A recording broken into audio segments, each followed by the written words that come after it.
I'm a Roman candle of questions tonight, Sebastian. I have so many.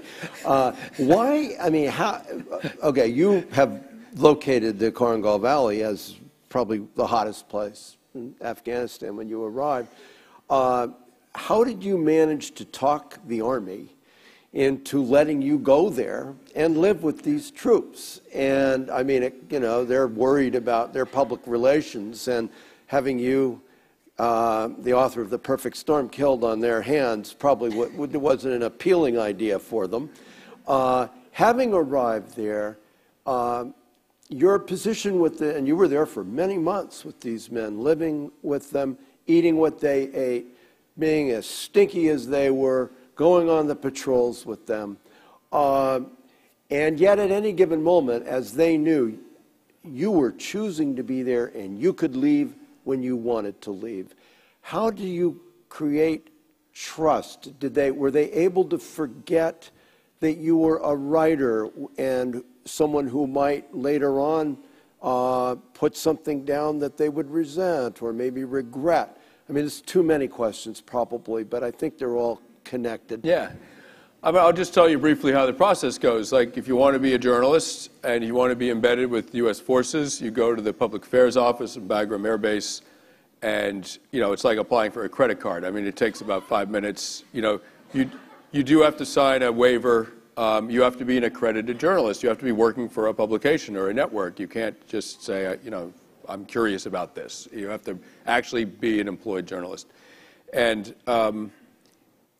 then it's a done deal. And I had been with American forces in 2005 with Battle Company of the 173rd in 2005. I had written an article that I think the battalion commander thought was honest and fair. And so that's really all the military asks for. They really do not want journalists writing propaganda, I don't think. I think they really just want a kind of fair analysis, someone coming to the topic without a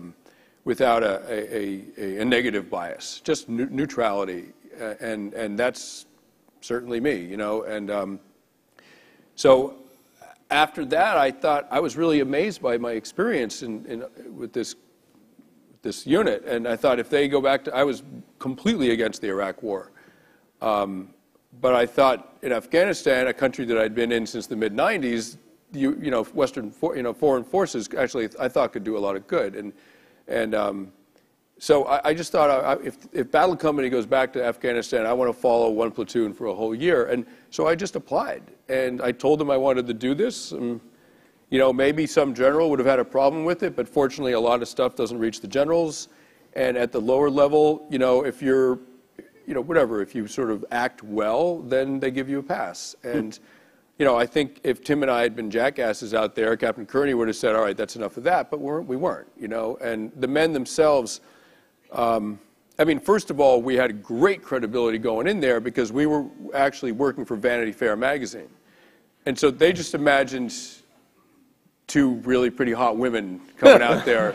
Like that was their, you know, they didn't see women for a year. There was all men in this unit. There were no women out there, right, in uniform. And so I was like, oh, great, Vanity Fair is sending some people out. And then, you know, we showed up, right? And, you know, it took them a while to get over that. And, but, you know, once we'd been in a few firefights, once we'd been on a few patrols where we didn't, you know, cause a problem, we were fit. I wrote an article that came out a few months into the deployment, and they read it, and they felt it was fair. And Tim broke his leg in combat and walked all night on a broken leg because otherwise he would have jeopardized everybody's lives. And, you know, I got blown up by an IED, and I didn't complain about it. And, you know, after a few trips, they were like, okay, you guys you're risking something, you're sacrificing something as well. And, you know, by the end of that year, I felt like I joined the Army. I mean, you know, it's like I really felt like I was part of that platoon, and they were very honest with us. And we were never censored by the military at all. I mean, not even a suggestion like maybe you don't want to put the photo of the civilian casualties in your article. You know, like nothing. I mean, not a hint of any kind of direction, which I thought was great because that's not true with the English military, the UK military, or with the French. It's not true at all. I know that from other journalists.